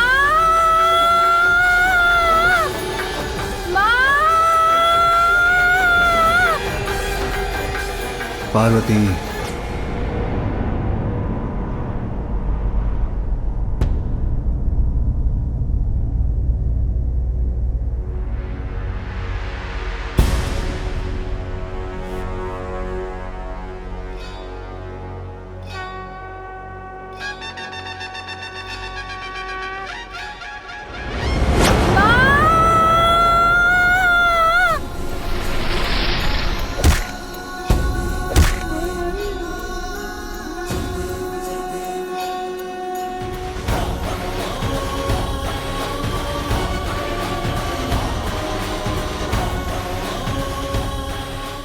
गिरने से तो बच गया, किंतु अभी भी उस पर संकट छाया है। वहीं अधर में लटका है वो। माँ, इधर देखिए ना माँ, कुछ भी तो नहीं हुआ मुझे। मैं तो पूर्ण रूप से सुरक्षित हूँ माँ।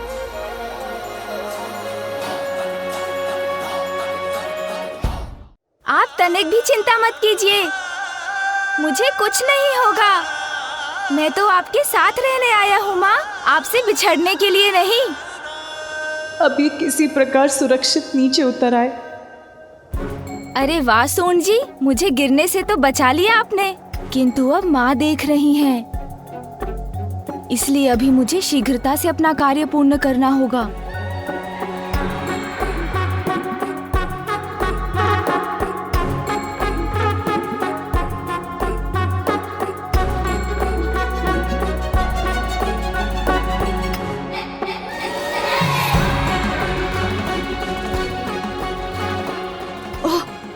संतुलन बिगड़ा तो संकट में पड़ जाऊंगा। यहाँ तो एकाग्र होकर संतुलन बनाकर चलना होगा।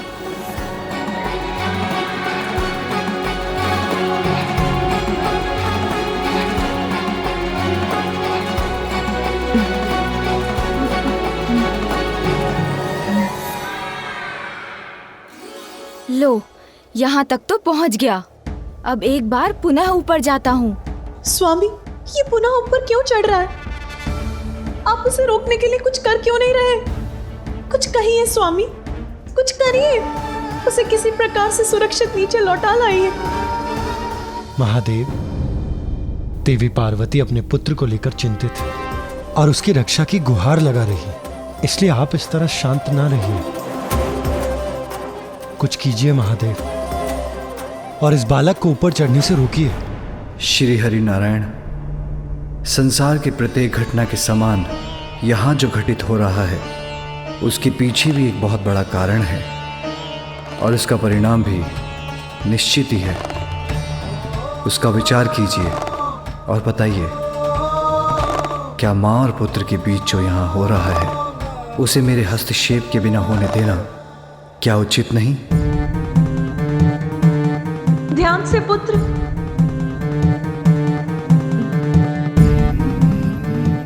उचित है महादेव,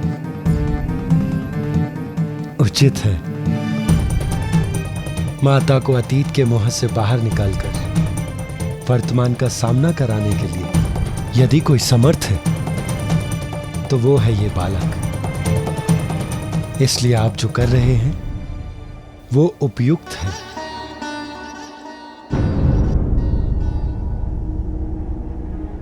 ये कैसा हट है? ये फिर ऊपर क्यों चढ़ रहा है? हाँ, यही तो है वो बेर जो माँ को प्रिय है। इन्हें माँ को दूंगा तो वो मुझसे अवश्य प्रसन्न होंगी।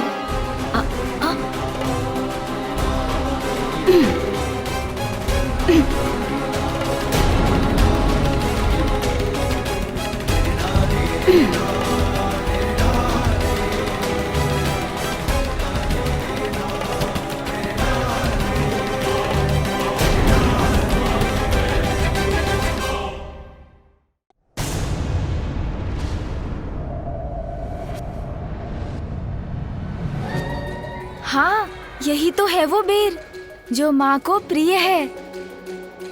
अच्छा सूंड जी, समझ गया। और भार पड़ा तो ये डाल टूट जाएगी, फिर तो हमें ये बेर मिलकर ही तोड़ने होंगे।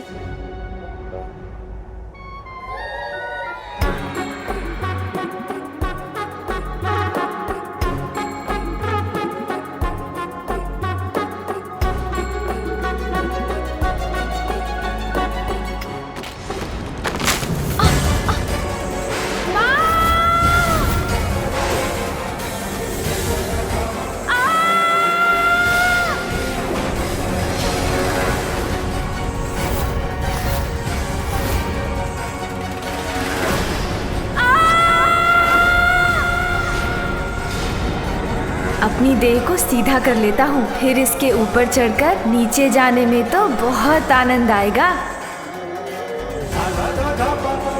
आहा, इस डाल को वाहन बनाकर तो बहुत आनंद आ रहा है मुझे।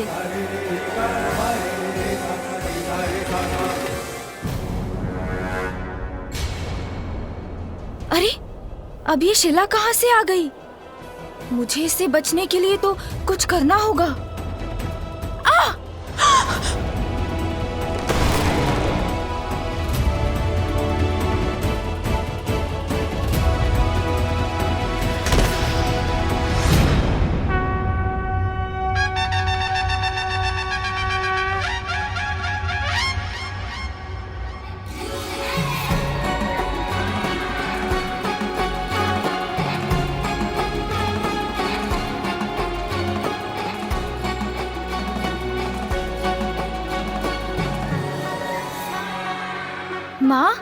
माँ देखिए मुझे, मैं लौट आया और तनिक भी आहत नहीं हुआ मैं। देखिए ना माँ।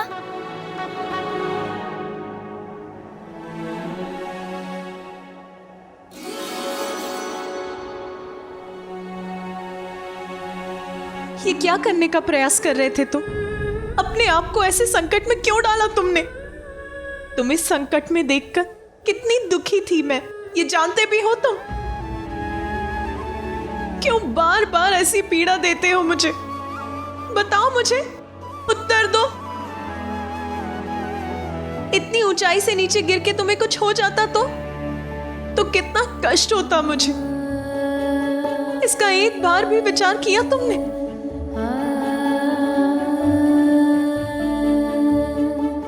माँ तो सदैव माँ ही रहती है। संतान के प्रति उसका स्नेह कभी कम नहीं होता। देवी पार्वती को अभी आभास नहीं है, किंतु उनका पुत्र प्रेम अधिक समय तक छिपा नहीं रह सकेगा। माँ, मैं तो आपके लिए कुछ लेने गया था। मेरे लिए? अच्छा दिखाओ मुझे, क्या लेने गए थे? दिखाओ क्या है तुम्हारे हाथ में? माँ, मैं तो आपके लिए बेर लेने गया था।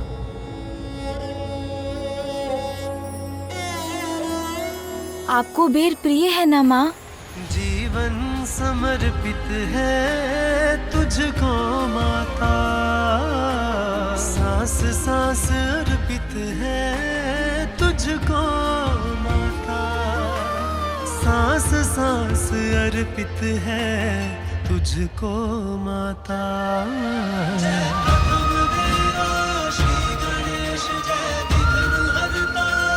ये लीजिए बेर माँ। माँ, मैं तो आपका वही पुत्र हूँ। मैं आपके लिए कभी भी बेर तोड़कर ला सकता हूँ, आपकी सेवा कर सकता हूँ माँ।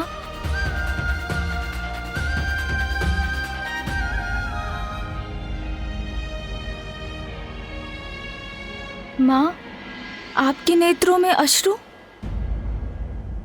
आप दुखी हो रही हैं माँ। ओह, समझा, आपको मेरा वो मुख अधिक सुंदर प्रतीत होता था ना, इसीलिए ना मेरे गजमुख को स्वीकार नहीं कर पा रही हैं ना आप। किंतु माँ, ध्यान से देखिए ना मुझे, बुरा नहीं हूँ मैं, अपितु अब तो मैं और भी सुंदर हो गया हूँ। आपको मेरी बात पर विश्वास नहीं हो रहा है ना माँ? आपको बता देता हूँ माँ कि मैं कैसे और अधिक सुंदर हो गया हूँ। कितने मीठे बोल हैं इसके, मैंने अभी तक उन पर ध्यान क्यों नहीं दिया? माँ देखिए, मेरा वो मुख और छोटे छोटे कान सुंदर तो थे, किंतु उन्हीं के कारण तो इतने बड़े संकट में पड़ गया था मैं। किसी की बात ही नहीं सुनी, बड़े बड़े बोल बोलता चला गया। बस भिक्षुक बस, अब मैं आपके मुख से एक भी शब्द नहीं सुनना चाहता। उद्दंडता करता गया।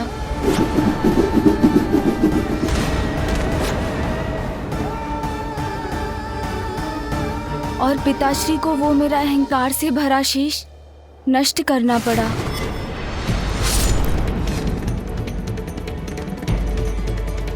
माँ, मैंने उचित सुना है ना कि सुनने से तो ज्ञान बढ़ता है, इसीलिए जो अधिक सुनते हैं और कम बोलते हैं वही बड़े ज्ञानी बन पाते हैं, है ना माँ?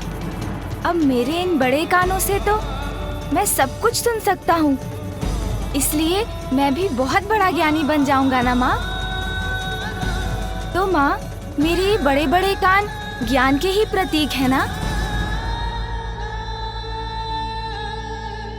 मेरे मुख पर तो वैसे ही सूंड रूपी ताला पड़ गया है, जो मुझे कम बोलने के लिए प्रेरित करता है।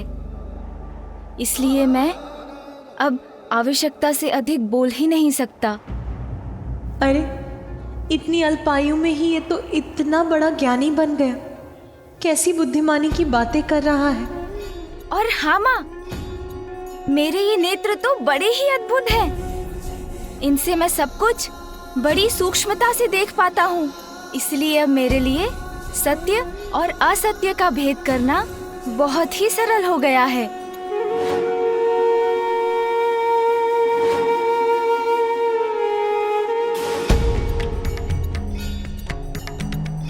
जिन नेत्रों से मैं अपने पिता को नहीं पहचान सका, एक बार किसी जलाशय में स्वयं को झांक कर देखिए, भिक्षुक या भैरूपिया ही प्रतीत होते हैं। उन नेत्रों का मुझे क्या लाभ माँ? किंतु अब इन नेत्रों से जो दृष्टि मुझे प्राप्त हुई है, उसके कारण भविष्य में मुझसे कभी भूल नहीं होगी। इसलिए मेरे लिए तो ये नेत्र अत्यंत सुंदर हैं, है ना माँ?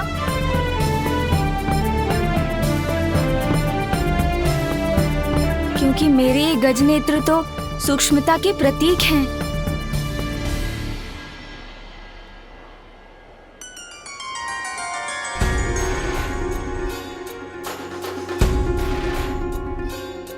हाँ हाँ सूंड जी, इतनी अधीरता मत दिखाइए। मैं तो माँ को आपके ही बारे में बताने वाला हूँ, इसलिए धैर्य रखिए, चिंता मत कीजिए।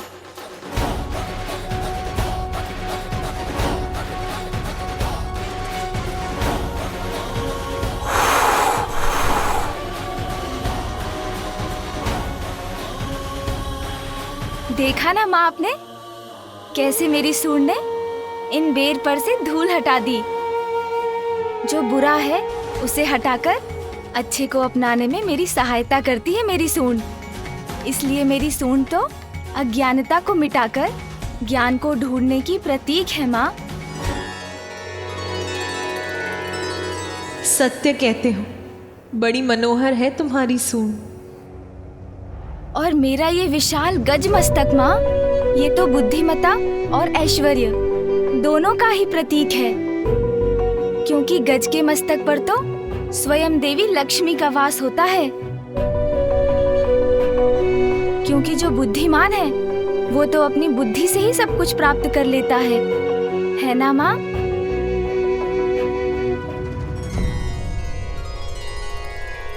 यदि मेरा ये मस्तक पूर्व में भी होता तो माँ, मैं किसी से युद्ध नहीं करता।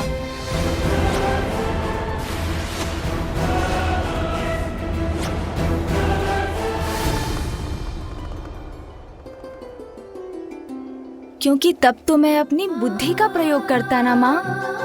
अब देखिएगा, इस मस्तक के कारण कभी आपके पुत्र का कोई अहित नहीं होगा।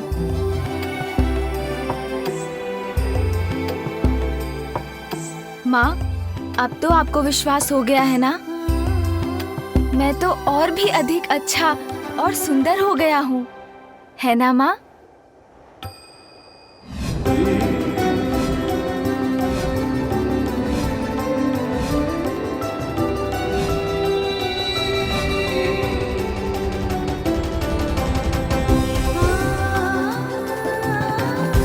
इसका यही रूप तो सर्वप्रथम मेरी इस कृति के रूप में उजागर हुआ था। मैं ऐसे फिर भी नकार रही थी। इतनी निष्ठुर कैसे हो गई मैं? वो प्रकाश जो आपके चित्र से निकला, वो आपकी इच्छाओं का ही साकार रूप था। आपकी कामना ने आकार लेकर आपको अपना आभास कराया है। आपकी ये बिगड़ी हुई कृति भी निकट भविष्य में आपकी इच्छा पूर्ति का ही शुभ संकेत है।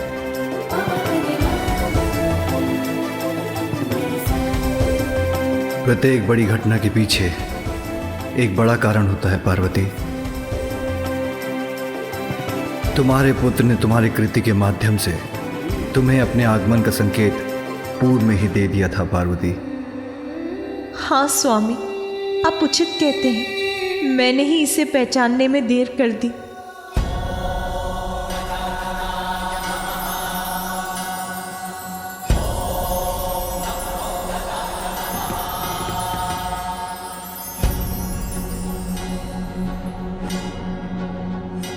अब किसी भ्रम में नहीं रहूंगी। अपने पुत्र पर अपना सारा स्नेह न्यौछावर करूंगी मैं। किन विचारों में डूब गई हूँ माँ?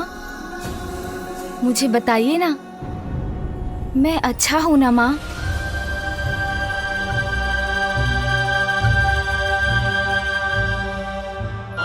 इस संपूर्ण संसार में तुमसे अच्छा और तुमसे सुंदर कोई नहीं है पुत्र।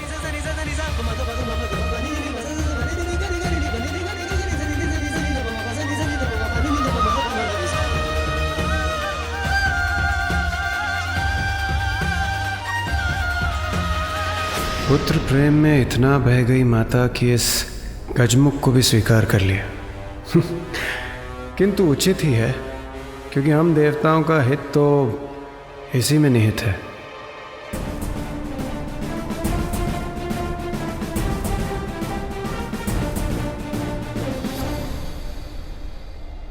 पुत्र, अब मैं तुम्हें कभी अपनी आंचल की छांव से दूर नहीं जाने दूंगी।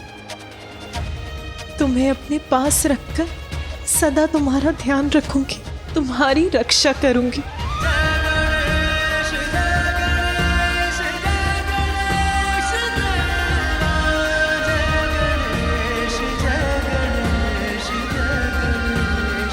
पुत्र,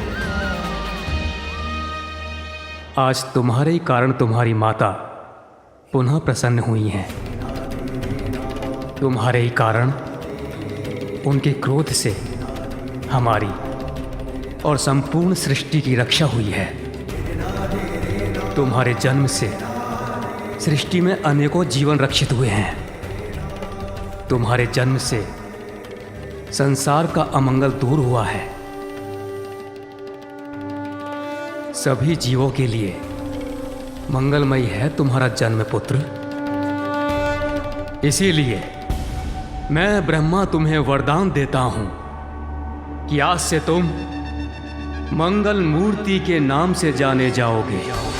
स्वामी श्री मंगल मूर्ति जन जन पूजे होती कामना पूर्ति विघ्नहरण सुखदायक देव गणराया वांछित फल पाया जो चरणों में आया।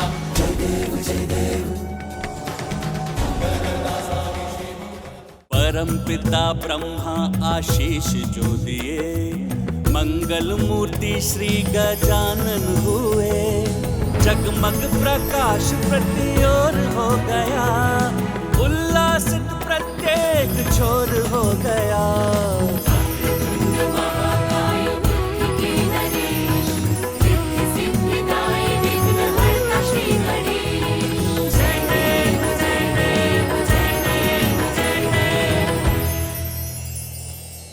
मेरे पुत्र को ये मंगलमय आशीष देने के लिए आपको अनेक धन्यवाद ब्रह्मदेव।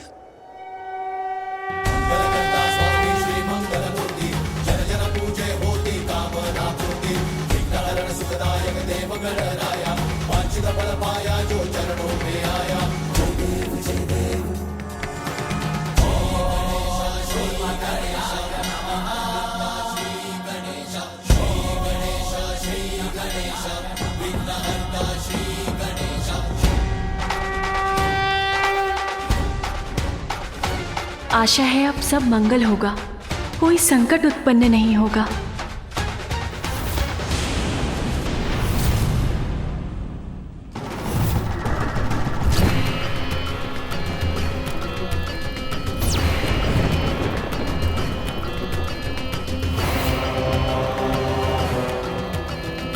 असुर सम्राट गजमुखासुर की, असुर सम्राट गजमुखासुर की, असुर सम्राट गजमुखासुर की, असुर सम्राट गजमुखासुर की, असुर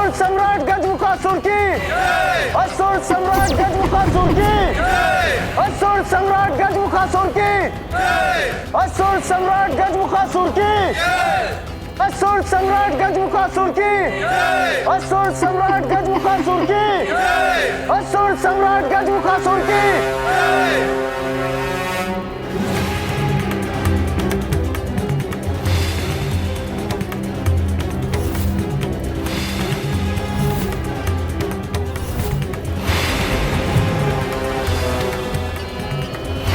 असुर सम्राट गजमुखासुर की, असुर सम्राट गजमुखासुर की, असुर सम्राट गजमुखासुर की, असुर सम्राट गजमुखासुर की। सर्वत्र हो असुर साम्राज्य का विस्तार, चहुं दिशाओं में अशुभ ही अशुभ हो, छा जाए अशुभ का अंधकार, देवताओं का विनाश हो।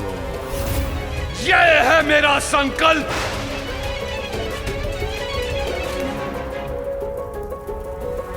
गजासुर के बाद अब मैं हूं पाताल लोक का सम्राट। देवताओं को नष्ट करेंगे हम, सभी लोगों पर छा जाएंगे, असुर विजयी होंगे। असुर महानायक गजमुखासुर की, असुर महानायक गजमुखासुर की।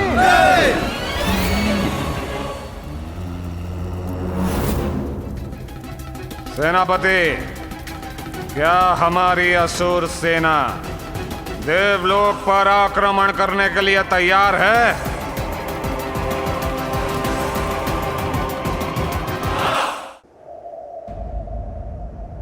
देवी पार्वती, संतान के जन्म के पश्चात कुछ अन्य रीतियां भी निभानी अनिवार्य हैं, जैसे छठी, नामकरण और अन्नप्राशन।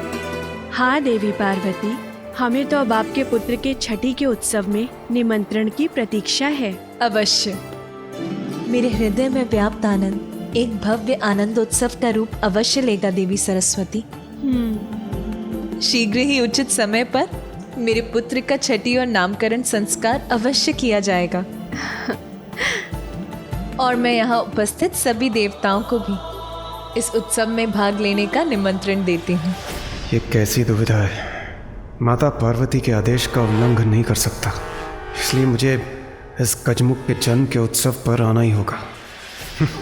नंदी एवं अन्य गण, कृपया सभी यक्ष गण, किन्नर, गंधर्व आदि तक भी ये सूचना पहुंचा दीजिए। उन्हें भी इस महोत्सव में भाग लेने अवश्य आना है। जो आज्ञा माता। देवी पार्वती, आपके सुख में साथ देने तो यहाँ इस उत्सव में सभी बड़ी प्रसन्नता पूर्वक सम्मिलित होंगे। यह तो ऐसा महान अवसर है जिसके अनेकों दूरगामी शुभ परिणाम होंगे, क्योंकि आपके पुत्र के रूप में कैलाश में ऐसी दिव्यता का जन्म हुआ है जिससे सदा संसार का मंगल होगा। मैं तुम्हें अपार स्नेह दूंगी पुत्र, किसी संकट का साया तुम पर नहीं पड़ने दूंगी। असुर सम्राट गजमुखासुर, देखिए मुझे और देखिए हमारी सेना का उत्साह। असुर सम्राट गजमुखासुर, आपके नेतृत्व में हमारी असुर सेना कहीं भी आक्रमण करने के लिए तैयार है, क्योंकि इससे अधिक तैयारी की भला हमें क्या आवश्यकता।